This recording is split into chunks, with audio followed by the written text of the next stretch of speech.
Voilà, nous sommes donc en direct pour notre moment. Comme d'habitude, nous essayons de faire les choses de la bonne manière. 3 minutes d'avance pour saluer donc chacun.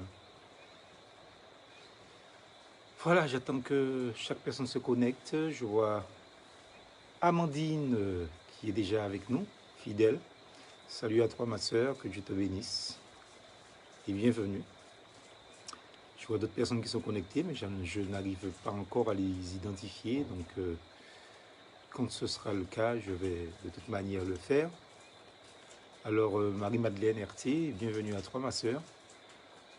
Précieuse sœur qui me soutient dans mon ministère et j'en ai besoin. Merci beaucoup. Voilà.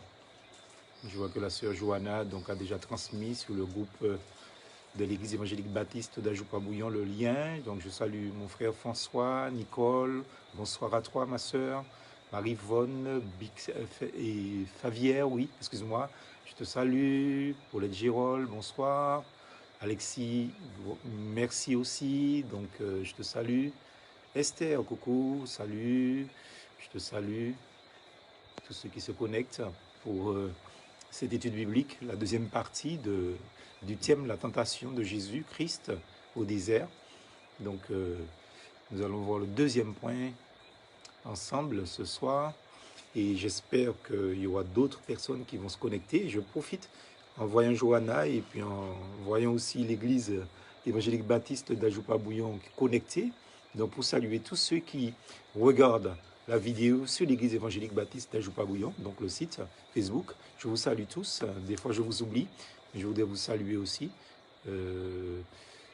Qui d'autres encore que j'ai pas salué? Louise, voilà, comment vas-tu? Bonsoir à toi, oui.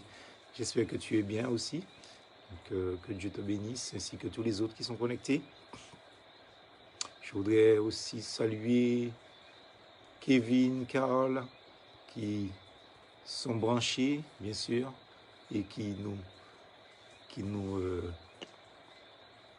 regardent, en fait. Je fais plusieurs choses à la fois, donc des fois je me perds dans mes pensées. Frère José Loupec, comment vas-tu? J'espère que tu vas bien. Je salue aussi le pasteur Mondovi, de la Guadeloupe, qui nous regarde aussi. Salut Bernard, comment vas-tu? J'espère que tu vas bien, ta femme, tes enfants, et que l'œuvre se porte bien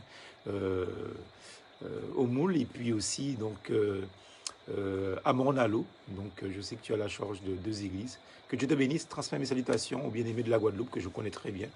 Donc voilà, heureux de te voir avec nous. Je salue Franck aussi, de l'église baptiste du Marigot. Anaïs, coucou, je te salue aussi. José, donc Hippolyte, parce qu'on en a plusieurs, on en a au moins 2 dans notre église. Alors, je salue aussi, oui, Fernand Omer, donc frère encore dans notre église. Donc salut la famille, donc tout le monde. Je n'oublie personne, j'essaie de n'oublier personne. Donc il est 30, et évidemment, comme j'ai coutume de le dire, c'est l'heure de commencer. J'aime pas commencer en retard, ceux qui me connaissent le savent. Un peu rigide sous les bords, donc qui fait qu'il est 30 et même 31, donc il faut qu'on prie pour commencer. Nous te rendons grâce, Seigneur, pour l'instant présent. Merci pour ta parole qui est la vérité. Nous voulons nous en remettre à toi et t'adorer parce que tu en es digne. Béni sois-tu, Père très saint, pour l'instant présent. Veuille nous pardonner de nos péchés, ouvrir nos yeux, les yeux de notre intelligence pour que nous puissions bien saisir tes pensées par la parole que tu nous as laissée. Nous voulons te demander ces grâces dans le nom de Jésus. Amen. Voilà, chers amis auditeurs, donc heureux d'être à nouveau avec vous, encore une fois de plus, pour continuer cette étude que nous avions commencée la semaine dernière, effectivement, sur la tentation de Jésus-Christ au désert.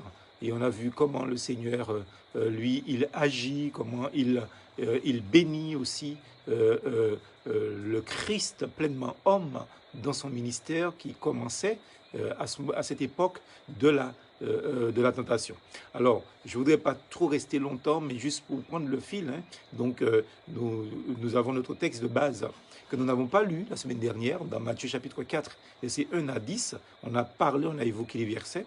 Donc, il est prévu que dans le deuxième point que nous devons voir aujourd'hui, que nous puissions lire ce beau texte. Alors, on a vu le premier point la fois dernière, le premier homme, Adam, qui succombe à la tentation dans le jardin de délices. Alors, aujourd'hui, nous voulons voir le deuxième point, tenté par Satan dans le désert, Jésus qui est victorieux de l'homme fort. Et évidemment, je vous disais comme quoi que nous allons voir ensemble les trois tentations que le Seigneur a subies dans ce désert cruel, avec les bêtes sauvages, nous dit la parole de Dieu, donc assez particulier. Donc, alors, je rappelle qu'effectivement, ce point 2, tenté par Satan dans le désert, Jésus, il est victorieux et il va lier l'homme fort. Alors, on a parlé déjà de cela dans un autre message, dans une étude, que l'homme fort, c'est Satan, et que Jésus, il va le lier.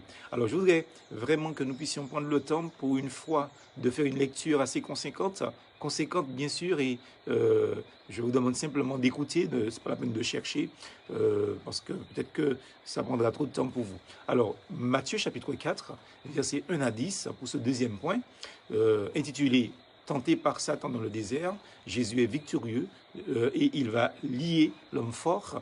Dans le chapitre 4 du livre de Matthieu, il nous est dit ce qui est clair, donc comme quoi à partir du verset 1er jusqu'au verset 10 que nous allons lire, contrairement à nos habitudes, où une fois nous faisons une longue lecture, donc je vous demande de supporter l'instant présent et d'écouter sans jeu de mots, religieusement, donc cette lecture. Alors Jésus fut emmené par l'Esprit dans le désert pour être tenté par le diable. Après avoir jeûné 40 jours et 40 nuits, il eut faim.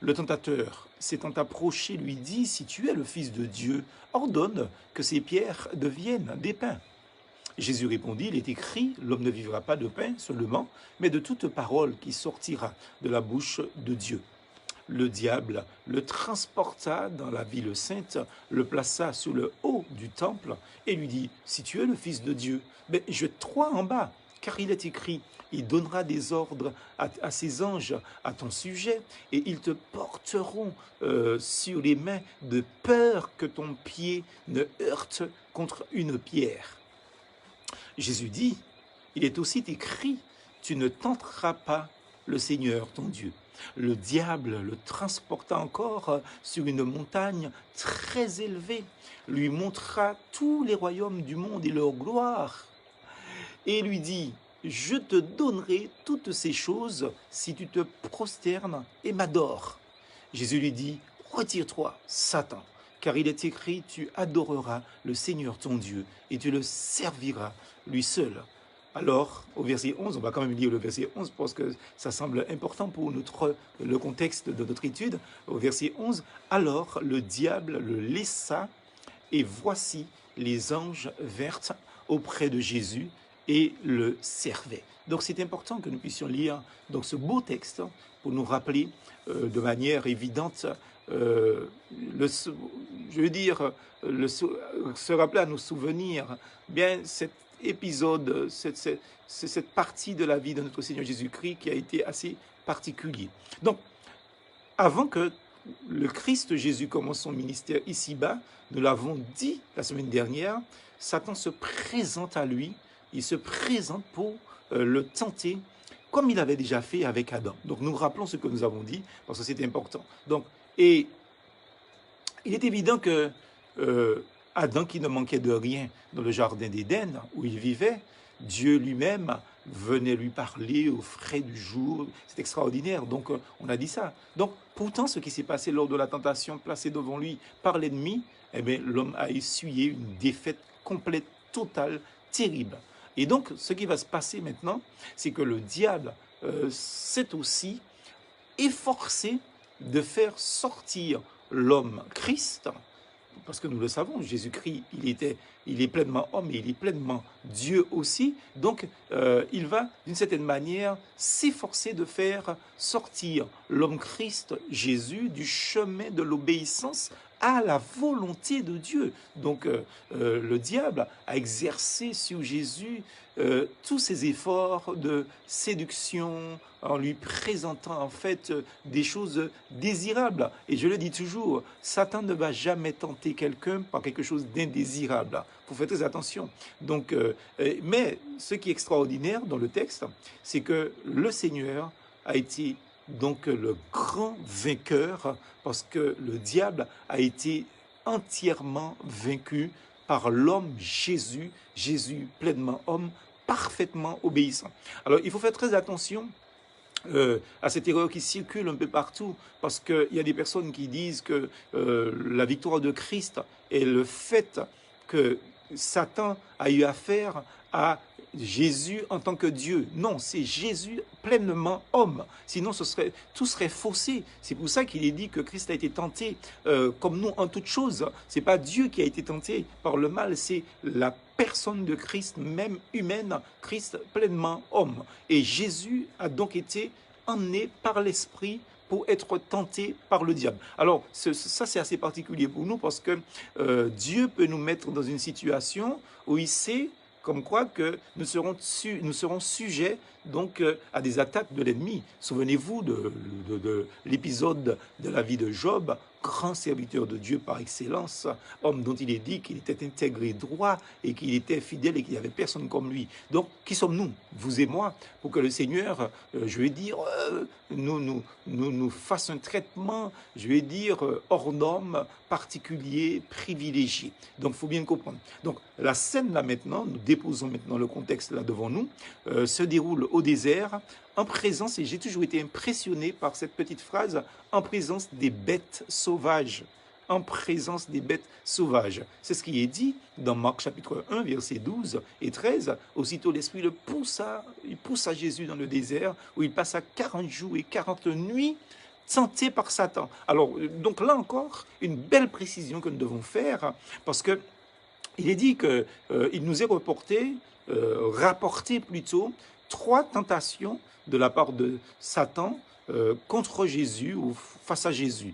Et on a coutume de penser que Jésus-Christ a été pensé et tenté que 3 fois dans le désert. Alors, comme quoi que dans le texte de Marc, il est dit, il passa 40 jours et 40 nuits tenté par Satan. C'est-à-dire que c'est pendant les 40 jours et 40 nuits, donc Satan l'a attaqué pendant le jeûne et prière. Et quand il était vraiment fatigué, il a doublé donc de ses ressources diaboliques pour pouvoir le faire réellement tomber, parce qu'il n'a pas réussi pendant les 40 jours de jeûne et de prière. Et vous savez comme quoi que la parole de Dieu nous dit que Christ était avec les bêtes sauvages, c'est-à-dire c'est pour montrer l'environnement hostile justement dans lequel Christ était. Et c'est un environnement similaire au monde dans lequel vous et moi nous nous tenons, puisque la parole de Dieu nous dit que nous sommes en présence là d'un lion rugissant qui rôde, qui cherche à nous dévorer. Donc nous sommes aussi dans ce même milieu hostile, peut-être pas physiquement, je vais dire géographiquement, mais spirituellement. Et c'est encore pire, parce que si vous voyez un serpent, vous savez qu'il faut faire un détour pour pouvoir l'éviter. Si vous voyez un tigre, vous savez comme quoi qu'il ne faut pas aller dans cette direction-là parce qu'il y a un tigre. Mais nous sommes dans un environnement hostile, spirituel, et la parole de Dieu parle que nous n'avons pas à lutter contre la chair et le sang, mais contre les dominations, contre les autorités, contre les princes qui se trouvent dans l'air. Vous voyez donc, comme nous sommes environnés dans un milieu particulièrement hostile, comme ce fut le cas pour Jésus-Christ. Maintenant, nous entrons dans la première tentation. 2.1, la première tentation. Alors, normalement, nous constatons que Jésus jeûne d'abord durant 40 jours et 40 nuits. C'est formidable. Et la parole de Dieu nous dit, dans Matthieu chapitre 4, que nous avons lu au verset 2, qu'après le jeûne, il eut faim. Vous voyez, donc, il y a des chrétiens qui me disent, oui, pasteur, mais je ne comprends pas pourquoi, quand je jeûne, parfois j'ai faim. Mais écoutez, mais vous êtes humain, c'est ce que j'ai dit aux gens. Mais c'est normal d'avoir faim, c'est normal d'avoir soif, soit pendant le jeûne ou soit pas après le jeûne, parce qu'on est humain. Et notre corps a besoin de ces substances-là, de la nourriture physique pour pouvoir évoluer, pour pouvoir se maintenir en bonne santé. Et c'est une violence que nous faisons à notre corps quand nous jeûnons. Mais c'est une violence, je vais dire, favorable, utile pour notre corps, parce qu'il a été prouvé que les gens qui jeûnent régulièrement sont parfois en meilleure santé que des gens qui mangent à tout bout de champ, n'est-ce pas? Et il est évident comme quoi aussi que, regardez bien, les gens qui jeûnent régulièrement sont des gens qui ne prennent pas de poids parce qu'ils sont habitués au jeûne et à la prière. Mais là, nous parlons essentiellement du jeûne. Mais je voudrais mettre l'accent sur quelque chose, bien aimé, sur ces 40 jours et ces 40 nuits.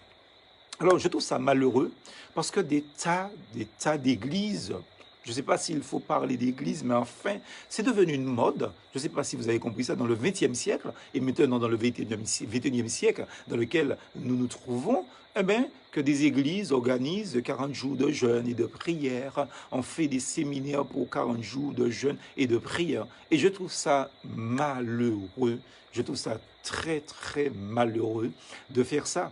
Parce que ce qui se passe là, c'est une expérience que Christ fait. Alors, évidemment, il existe, je ne vais pas les citer, mais vous les connaissez mieux que moi, certainement, dans la parole de Dieu, des hommes de Dieu qui sont restés 40 jours et 40 nuits sous la montagne, etc. Et c'est devenu comme un dogme, comme une doctrine. Alors, des églises promulguent, lancent 40 jours de jeûne et de prière, alors que c'est une expérience. Ce n'est pas une doctrine, ce n'est pas un enseignement. Il n'y a rien qui dit qu'il faut qu'on pousse, et ces personnes qui se disent serviteurs de Dieu poussent les personnes à tenir pendant 40 jours, 40 nuits pour pouvoir jeûner, etc.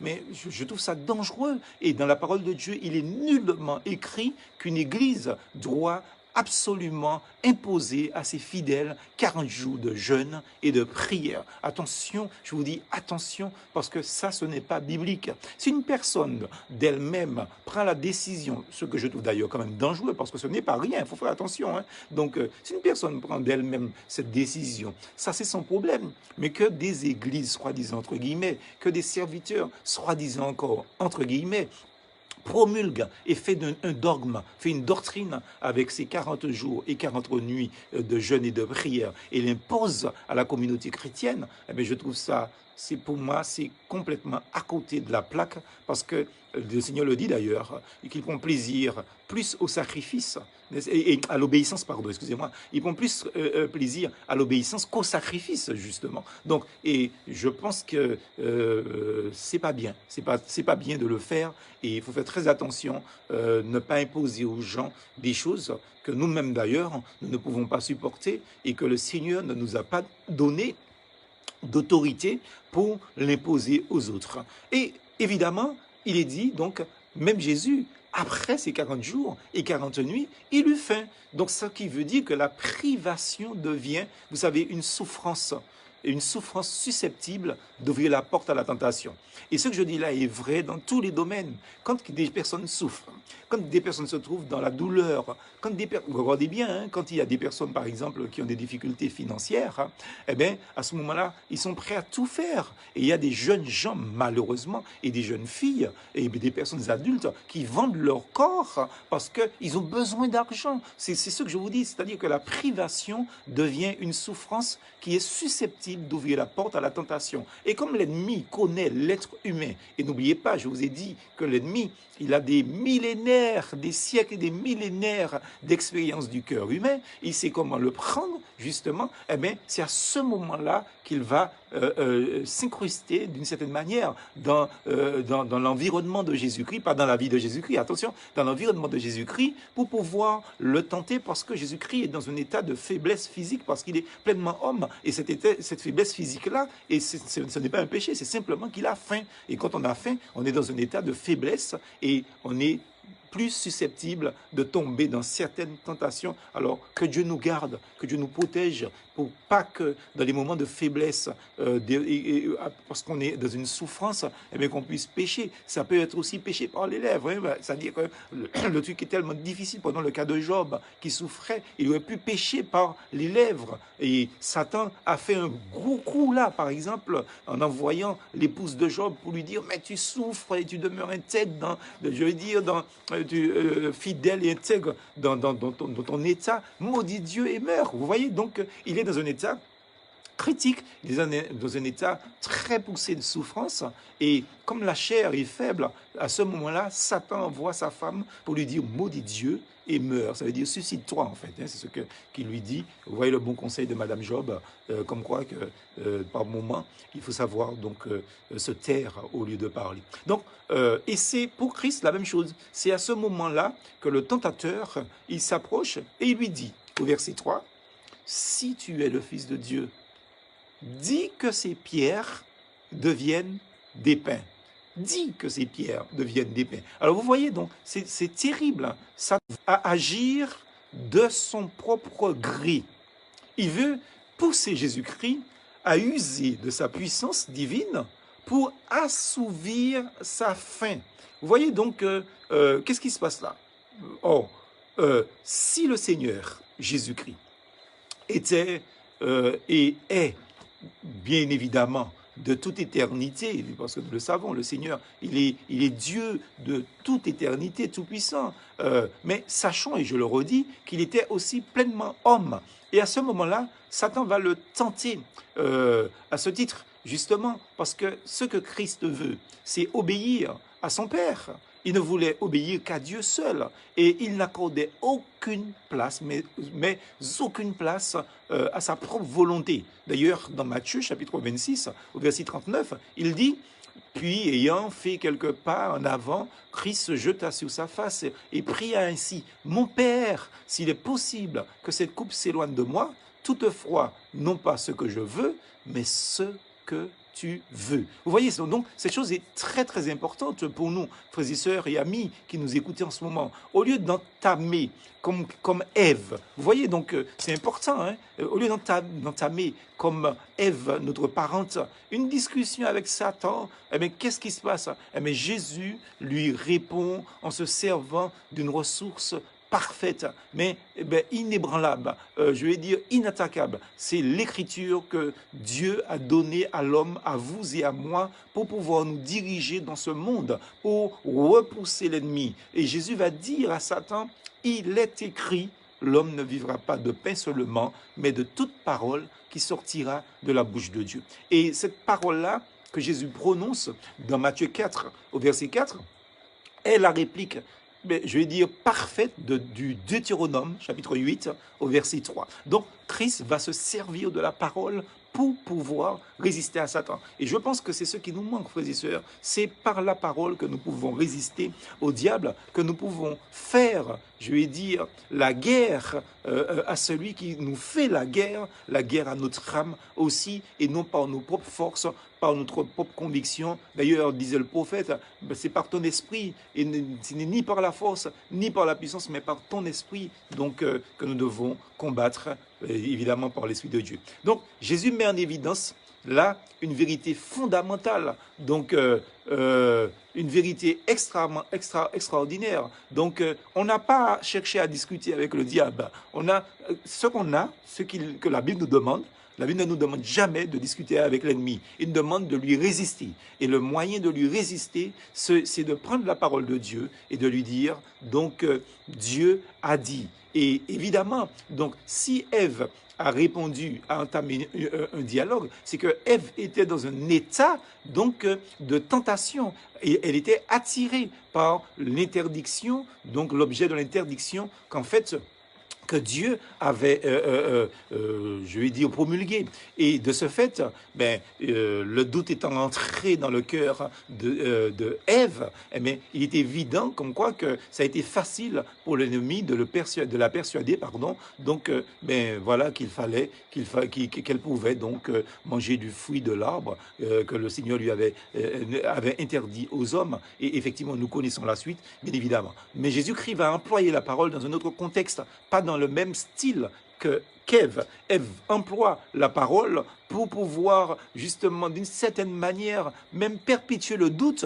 que le diable, parce que la suggestion que le diable a faite, mais Jésus-Christ répond par la conviction qu'il voilà ce que Dieu a dit, et ce que Dieu a dit, c'est ce que je dois faire. Et alors vous voyez la différence entre la réponse d'Ève qui fait une suite à la suggestion de Satan et la réponse de Jésus qui fait pas suite à la suggestion de Satan, mais qui fait opposition à la proposition justement de Satan. Donc c'est pas différence, c'est pas pareil, pardon, il y a quelque chose de différent donc dans le fond, et Satan l'a bien compris puisqu'il n'a pas insisté à cet égard concernant cela. Alors, amis auditeurs, ce que je voudrais vous dire, cette attitude admirable du Christ, c'est-à-dire utiliser la parole par opposition, par prise de décision, par conviction que, ben voilà, c'est ce que Dieu a dit que je vais faire, contrairement à ce que Ève a fait, c'est ce que Dieu a dit, mais est-ce que c'est vraiment ça, en quelque part? Eh bien, moi je pense que cette attitude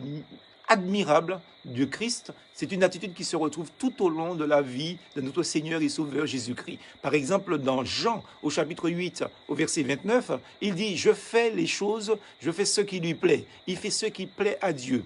Et pour Christ, en fait, la priorité était d'obéir à Dieu. Et je pense que c'est là que le bas blesse pour nous, en tant qu'enfants de Dieu, en tant que croyants. Nous n'avons pas cette priorité souvent qui est mise en évidence.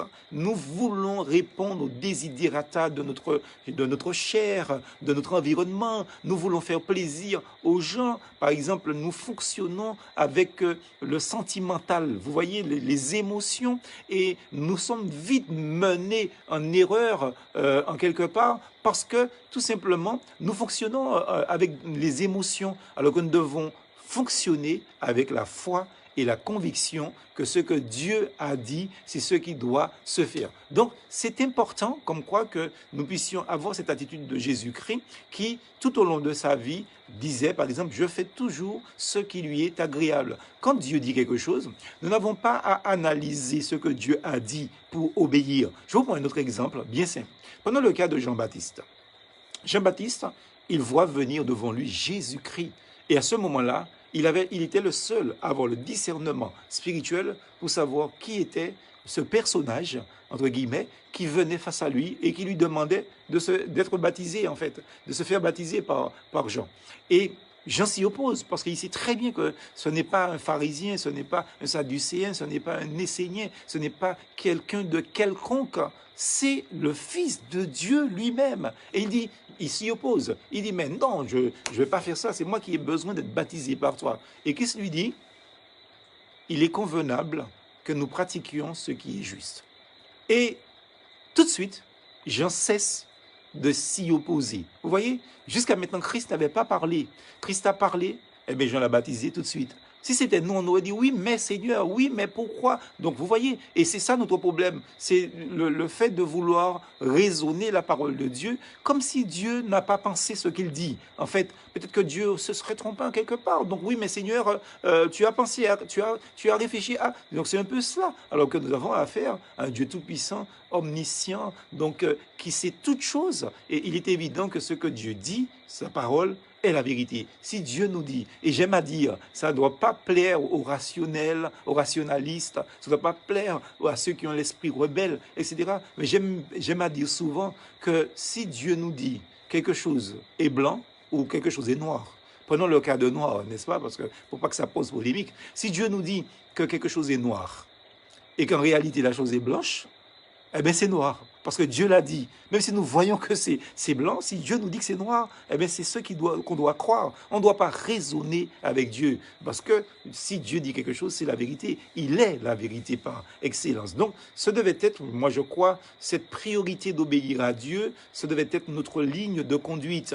C'est ce que l'apôtre Paul nous enseigne dans 1 Corinthiens, chapitre 10, au verset 31. Il nous dit, soit donc que vous mangiez, soit que vous buviez, faites tout pour la gloire de Dieu. Vous voyez comment c'est important. Donc, voyez, quelqu'un, et je vous assure qu'au départ de ma vie chrétienne, hein, quand j'avais 16, 17 ans, c'était compliqué pour moi, parce que je suis de nature rationaliste, vous voyez, mais Dieu m'a montré que la priorité, c'est de faire confiance à sa parole. Il y a des tas de choses, comme je le dis souvent dans la parole de Dieu, qui m'échappent, qui sont hors de, je vais dire, de mon raisonnement, même si je les ai étudiées pendant des années, dans le grec, dans l'hébreu, etc. Il y a des choses que je ne comprends pas, mais Dieu a dit, eh bien, c'est vrai. Donc, on doit s'arrêter là. Dieu commande, eh bien, j'agis. Tout simplement, il y a des tas de choses que je fais dans la vie de tous les jours. Il y a même, par exemple, dans mon ministère, des choses que je fais. Il y a dans des églises où j'ai travaillé, ou peut-être même que je travaille encore. Si ça dépendait de moi, ben, je ne serais pas là. Mais comme c'est la volonté de Dieu que je sois là, eh bien, j'y obéis. En le faisant, je le fais avec joie. Vous voyez, donc, c'est ce que Dieu commande que nous devons faire comme Christ l'a dit aussi. Donc si Satan vient nous proposer d'accomplir quelque chose qui est incompatible avec la pensée divine, avec la pensée de Dieu, telle qu'il l'a révélée dans sa parole, il faut apprendre en fait à lui répondre comme le Seigneur au moyen de cette parole, frères et sœurs. Donc c'est par l'obéissance que nous pourrons être plus que vainqueurs, d'accord? Donc, il dit que nous sommes plus que vainqueurs par Jésus-Christ qui nous a aimés, l'apôtre Paul le dit, donc dans l'épître aux Romains, mais pour que nous puissions être plus que vainqueurs, il faut que nous soyons obéissants, et c'est une demande d'être obéissants dans les petites choses. Vous voyez, donc c'est important. Appuyons-nous, frères et sœurs, sur la victoire de Christ, et je pense que nous aurons part aux nombreuses bénédictions de ceux qui s'attendent à lui. Plus nous nous attendons au Seigneur, plus le Seigneur va nous bénir, frères et sœurs. Donc, la vie d'un homme, évidemment, sa vie ne dépend pas uniquement de la satisfaction de ses besoins physiques. Vous voyez, donc, je peux vous prendre un exemple. Quand le Seigneur nous dit de nous contenter de ce que nous avons, par exemple, nous avons la nourriture et le vêtement, et en fait, en réalité, dit-il, cela nous suffit. Je vous prends un exemple. Si nous mangeons, par exemple, du fût à pain, la morue, je ne sais pas, ou bien des tinets, donc des bananes, donc, etc., et que nous avons un bon verre d'eau après, ben, c'est suffisant pour notre métabolisme, physiquement parlant, et même pour notre psychique, hein, notre développement, notre épanouissement et surtout notre santé. Ce n'est nullement une obligation que pendant que je mange, après que je boive soit du soda, du jus, du champagne, etc. Ça, c'est mon corps, en fait, qui demande ces choses-là. Donc, il faut bien comprendre ça. Mon corps demande certaines choses. Et il est évident comme quoi que nous nous trouvons dans une situation qui fait comme quoi qu'on sent que si, par exemple, on n'a pas eu, je vais dire, du soda après le repas, eh bien qu'on n'a pas bien mangé, en fait. Et même des fois, il y a des gens qui sont habitués à avoir un dessert, de la glace, avec du chantilly, etc. Mais est-ce que, vous voyez, est-ce que nous avons absolument, je veux dire, nécessairement besoin d'avoir un repas avec une entrée, le plat donc essentiel, donc après le dessert, etc. Mais non, donc voyez, donc nous nous sommes mis dans une habitude, je vais dire alimentaire, et puis aussi de société. Mais vous savez comme quoi que on n'a pas besoin d'avoir tous de répondre à chaque fois que notre corps demande quelque chose. Ben, il n'est pas utile forcément de répondre au désir de notre corps parce que c'est pas forcément utile et bon pour nous au moment donc où notre corps le demande. Donc, vous pouvez manger un bon plat de fût à pain avec, je vais dire, de la morue ou du poisson, et puis boire un bon verre d'eau, et puis ça, c'est la bonne nourriture, vous voyez ce que je veux dire. Donc, faites très attention aussi de ne pas obéir systématiquement aux désirs de la chair. D'ailleurs, l'apôtre Paul le dit clairement, qu'il dit comme quoi qu'il traite durement son corps afin de ne pas tomber dans des pièges et dans le péché. Donc, appuyons-nous sur la victoire de notre Seigneur Jésus-Christ pour avoir part à ces bénédictions, parce que, je le redis, la vie d'un homme ne dépend pas de la satisfaction de ses besoins physiques, mais avant tout de l'accomplissement de la volonté de Dieu dans sa vie, bien sûr. Satan perd là maintenant l'occasion face à l'homme parfait. Il perd donc dans cette première tentation. Donc on a le temps de voir la deuxième tentation. 2.2, deuxième tentation. Satan revient à la charge. Vous voyez, donc, et cette fois-ci, il revient avec une tentation d'ordre spirituel. Vous voyez, le premier était physique, biologique, matériel, humaine, la nourriture. Quoi de plus simple, hein? Et je pense comme quoi que quand on a faim, donc c'est un besoin légitime, vous voyez, mais Satan va nous attaquer sous des choses légitimes, et c'est là qu'il nous faut donc du discernement. Et là, maintenant, il passe, je vais dire, à un degré supérieur. La tentation est d'ordre spirituel. Il cherche en fait à limiter le Seigneur en se servant lui-même de la parole de Dieu. Alors là, je crois que c'est le piège dans lequel l'homme est tombé depuis le siècle dernier, c'est-à-dire le XXe siècle, et c'est encore beaucoup plus évident dans le XXIe siècle que Dieu nous a donné le privilège de voir. Et des fois, je me pose la question, est-ce que c'était vraiment un privilège pour moi de franchir le XXIe siècle? Parce que tout ce que je vois sont pire que tout ce que j'ai connu pendant le XXe siècle. Et vous aussi, bien sûr, si vous y prêtez attention, vous constatez que ça devient de plus en plus pire dans les relations entre les personnes, dans les situations de société, économique, spirituelle, etc. Ça devient pire. Et là, je pense que Satan a réussi donc son coup. Qu'est-ce qui va se passer? Il cite un passage des psaumes, un passage qui promet au Messie la protection divine. Donc, ça c'est important. Le diable transporte Jésus sur le fait du temple et il lui dit, dans Matthieu chapitre 4, au verset 6, « Si tu es le Fils de Dieu, jette-toi en bas. Car il est écrit, il donnera des ordres à ses anges à ton sujet et ils te porteront sur leurs mains. » De peur que tu ne heurtes une pierre.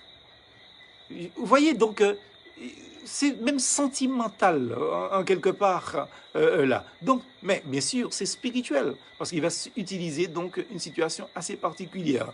Mais nous connaissons la réponse du Christ à Satan. Donc, il est encore écrit, tu ne tenteras pas le Seigneur, ton Dieu.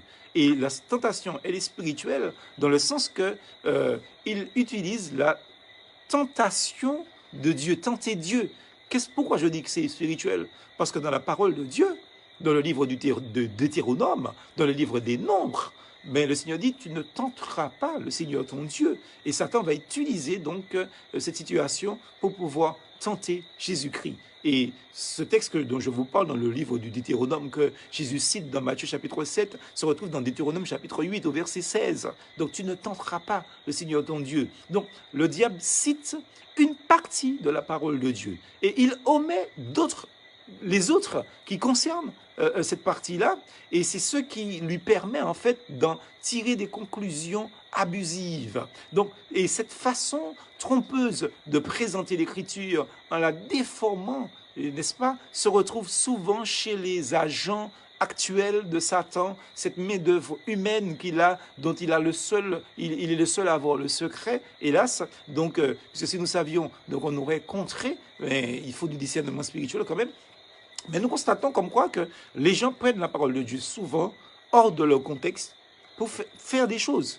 Et je dis souvent comme quoi, comme on me l'a appris, qu'une parole prise hors de son contexte est un prétexte pour faire quelque chose. Souvent, c'est ce qui se passe. Souvent, c'est ce que nous faisons aussi. Et vous savez, donc, je vous raconte une petite histoire d'une jeune fille qui en avait marre avec la vie et qui voulait se suicider en fait. C'est une histoire vraie ça. Et donc, elle a décidé, elle a prié, et elle a dit, voilà, Seigneur, je vais ouvrir ma Bible, et sur le premier texte que je vais tomber, ce que je vais lire, ce sera ce que tu me demandes de faire. N'est-ce pas? Écoutez bien ce que je vous dis, parce que c'est important, ce que je suis en train de dire. Et cette fille qui voulait se tuer, après avoir prié comme elle a prié, elle a fermé ses yeux, elle a pris sa Bible, et elle a ouvert la Bible. Et donc, elle est tombée sur le texte où Jésus dit à Judas, « Ce que tu as à faire, fais-le. » Et cette fille a été se suicider, pensant qu'elle était dans la volonté de Dieu. Vous vous rendez compte de comment Satan peut utiliser la parole de Dieu pour détruire une âme, Donc, amis auditeurs, faites très attention. N'utilisez pas la parole de Dieu hors de son contexte pour faire certaines choses. Mais c'est important ce que nous disons là parce que je crois que c'est vital. Ne séparons jamais un verset de l'ensemble des communications, je vais dire, divines, pas seulement de son contexte, comme j'ai dit précédemment, mais de l'ensemble de la parole de Dieu.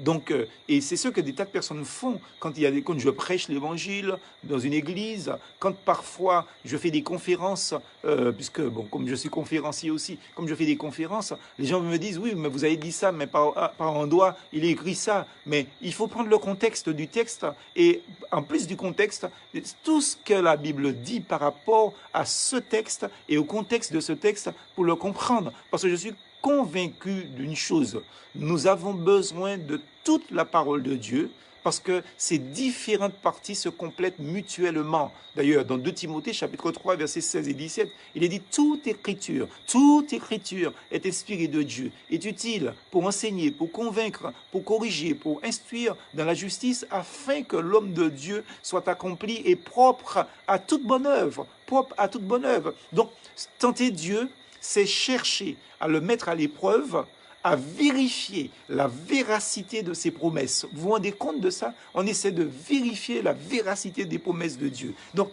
mettons entièrement notre confiance en notre Dieu et nous recevons une réponse d'amour, n'est-ce pas, au moment convenable que le Seigneur aura choisi. Mais restons, amis auditeurs, restons en fait donc dans le chemin de l'obéissance et surtout, dans le chemin de l'humilité.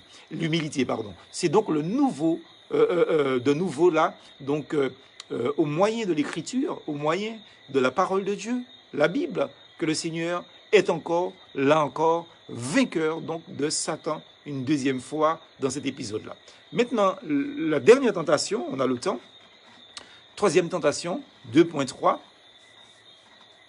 Après son deuxième échec, le diable transporte Jésus, nous dit la Bible, c'est ce qu'il dit, encore sur une montagne élevée, un fort, je vais dire, au plus haut sommet d'une montagne, pour pouvoir tenter le Christ.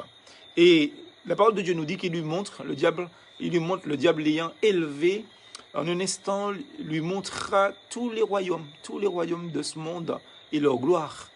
Donc, Dieu lui avait donné le pouvoir de le faire, ne l'oublions pas. Il est dans les limites que Dieu a désignées là, d'accord? Donc, c'est pas qu'il est si puissant pour faire ça, c'est qu'à ce moment-là, Dieu lui a donné donc la possibilité, le droit de pouvoir avoir cette vision des choses et montrer cette vision des choses. Donc, puis, qu'est-ce qui va se passer? C'est que, en quelque part, donc, il va lui dire, je te donnerai toutes ces choses si tu te prosternes devant moi. C'est-à-dire, si tu me rends hommage, je te donne tout ça.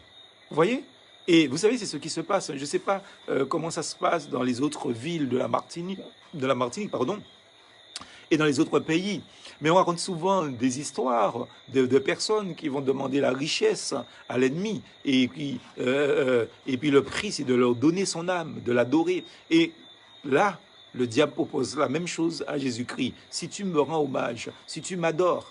Et Luc, le médecin et non l'évangéliste, ça c'est important de préciser cela, Luc, le médecin, précise cela au chapitre 4, verset 6, il dit « Je te donnerai toute cette autorité et la gloire de ces royaumes. » Vous vous rendez compte? Satan dit à Jésus-Christ qu'il va lui donner l'autorité et la gloire de ces royaumes. Car elle m'a été donnée, en fait. Cette gloire m'a été donnée. Et je donne cette gloire à qui je veux, dit Satan. Alors, vous voyez, donc c'est important de s'arrêter là. Si l'ennemi, dans son orgueil, et nous connaissons son orgueil qui est le péché du diable, donc c'est pour ça que tous ceux qui sont orgueilleux, toutes les personnes qui sont sujets à de l'orgueil, ils ont collé à leur peau, sinon même à leur cœur et à leur âme, la faute du diable, c'est-à-dire l'orgueil. Et nous devons apprendre à nous humilier parce que quelqu'un qui demeure dans l'orgueil, c'est quelqu'un qui ne prospérera jamais parce qu'il a collé, je vais dire, à son cœur la faute du diable. Eh bien, Satan, dans son orgueil, il veut insinuer, et il le dit d'une certaine manière clairement, je dis il veut insinuer, mais il le dit d'une manière clairement, que c'est Dieu qui lui a livré cette puissance, cette gloire qu'il montre à Jésus-Christ. Et évidemment, comme Christ le dit, que le diable, il pêche dès le commencement, il est menteur. Et quand il parle en fonction de son fond, parce que c'est un menteur, eh bien c'est un mensonge et c'est un blasphème. Là, à ce moment-là, encore une fois, s'il veut plutôt dire, par exemple, que c'est l'homme qui la lui a indirectement donné en lui obéissant plutôt qu'à Dieu, selon Genèse chapitre 3, eh bien, je ne dis pas comme quoi qu'il dit la vérité, mais il aura raison, parce que en tombant dans le piège du diable, le premier Adam, justement, a donné une autorité à Satan sur le cœur de l'homme, justement, sur l'humanité dans laquelle nous nous trouvons, effectivement, et sur l'homme en particulier. Donc, Jésus lui-même, il appelle l'ennemi le prince de ce monde. Littéralement, c'est le chef de ce monde. Ajoutant aussi qu'il n'a rien en lui. L'ennemi n'a rien en Jésus-Christ, dans Jean chapitre 14, au verset 30. L'autorité que le diable exerce sous les hommes, qui sont devenus ses enfants, est une autorité qui a été usurpée. Alors je dis bien qu'ils sont devenus ses enfants parce que, attention, c'est pas moi qui le dis. Si nous prenons 1 Jean chapitre 3, au verset 8 à 10, je lis pour vous parce que très souvent quand on dit cela, les gens pensent que c'est nous qui inventons cela. Mais la parole de Dieu le dit clairement. Je lis, je cite 1 Jean 3, verset 8, « Celui qui pratique le péché est du diable, car le diable pêche dès le commencement. Le Fils de Dieu apparut afin de détruire les œuvres du diable. » Verset 9, « Quiconque est né de Dieu ne pratique pas le péché parce que la semence de Dieu demeure en lui et il ne peut pécher parce qu'il est né de Dieu. » Verset 10, « C'est par là que se font reconnaître les enfants de Dieu et les enfants du diable. Quiconque ne pratique pas la justice n'est pas de Dieu, ni celui qui n'aime pas son frère. » Vous voyez, donc, il est question là, comme quoi que les gens qui font la volonté de Satan systématiquement, eh bien, ils ont pour père le diable. Et Christ l'a dit aux pharisiens. Il a dit, mais vous avez pour père le diable, justement parce qu'il pêche dès le commencement. Il ment. Et vous, c'est ce que vous faites, en fait. Et vous voyez comme quoi que c'est la Bible qui le dit. Donc, croyons que c'est pour détruire ces œuvres-là, le mensonge, etc., les mensonges de Satan et les autres œuvres de Satan, que le Seigneur Jésus-Christ est descendu ici-bas comme un homme semblable à nous. En toutes choses, Christ a été tenté et à part le péché, il n'a jamais péché. Comme fils de l'homme, Jésus, il recevra bientôt la domination sur la promesse divine du psaume 8 au verset 2. Donc, elle fait partie réellement du pouvoir donc, que le Seigneur va exercer sur tout l'univers, évidemment. Donc, et le Seigneur Jésus-Christ, il a le droit absolu à la gloire et à l'honneur des nations. Christ n'a pas besoin que Satan lui donne l'honneur et la gloire. Il est la gloire lui-même, il est l'honneur suprême, il est la majesté suprême. Il n'a pas besoin que quelqu'un lui donne ce qu'il est. Vous voyez, donc, et là, il y a une leçon pour nous, amis auditeurs et frères et sœurs. Nous sommes des enfants de Dieu. Nous sommes des enfants de Dieu. La joie est le fait de l'esprit. La paix est le fait de l'esprit. Nous n'avons pas à aller chercher la joie dans le monde, la paix dans le monde, la tranquillité. Nous l'avons en nous. Nous n'avons pas besoin que le monde nous donne ce que Dieu nous a donné. Donc, il faut bien comprendre ça. Et là, dans cette situation, en réponse au tentateur, Christ va dire à Satan, au verset 10, « Va-t'en », c'est-à-dire « Arrière de moi, Satan », car il est écrit, « Tu rendras hommage, tu adoreras, si vous voulez, le Seigneur ton Dieu, et tu le serviras lui seul. » Vous remarquez que Jésus lui dit, « Va-t'en, arrière de moi, Satan ». Les seules occasions où Christ parle à Satan, c'est pour le repousser de manière catégorique. Il ne rentre pas en dialogue avec le diable. Et faisons très attention à cela. Les gens qui pensent avoir reçu dont ceci, dont cela, etc. Attention. À la fin de la période actuelle de la grâce, donc Satan, il va se servir dans ce monde dont l'Écriture parle. Hein. Il parle de l'inique qui va se lever, etc.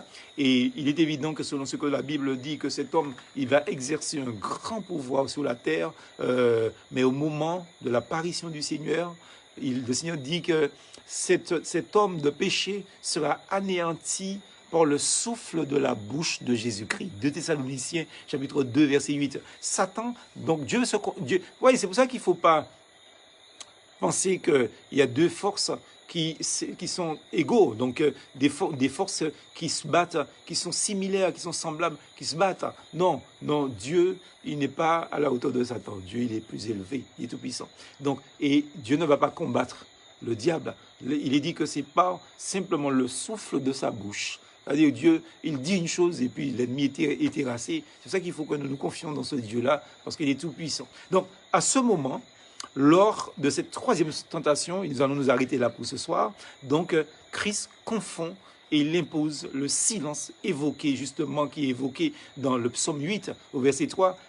Il est dit, c'est pour confondre tes adversaires, pour imposer silence à l'ennemi et au vindicatif. Christ impose le silence au diable. C'est pour ça que je vous ai lu le verset 11. Il est dit, alors le diable laissa. Le diable laissa.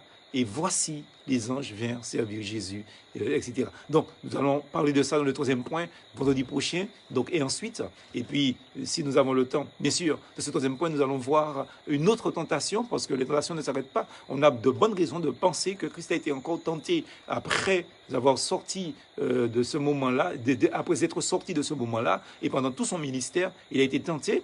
Et puis, sous la croix, là, ce sera terrible, et nous allons parler de ça dans le 3.1. Si tu es le Christ, si tu es le Fils de Dieu, descends de la croix. On va voir une autre tentation encore la fois prochaine.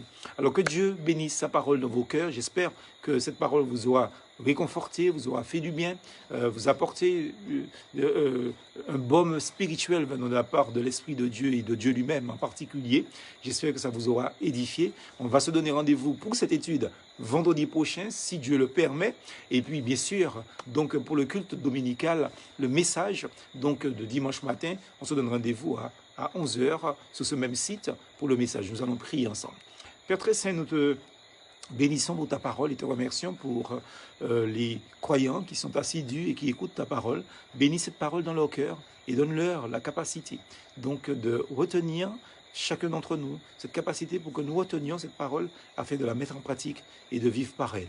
Tu nous as montré que ce qui compte, c'est l'obéissance à ta volonté. Donne-nous d'obéir à ta parole. Ce que tu nous as dit, donne-nous de la mettre en application afin d'être bénis par toi. Au nom de Jésus. Amen.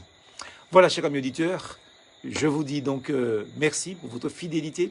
Je vous souhaite de passer une excellente nuit sous le divin regard de notre Seigneur, qui rende votre sommeil paisible et agréable, bien sûr, et qu'il renouvelle votre être intérieur, et corps, âme et esprit.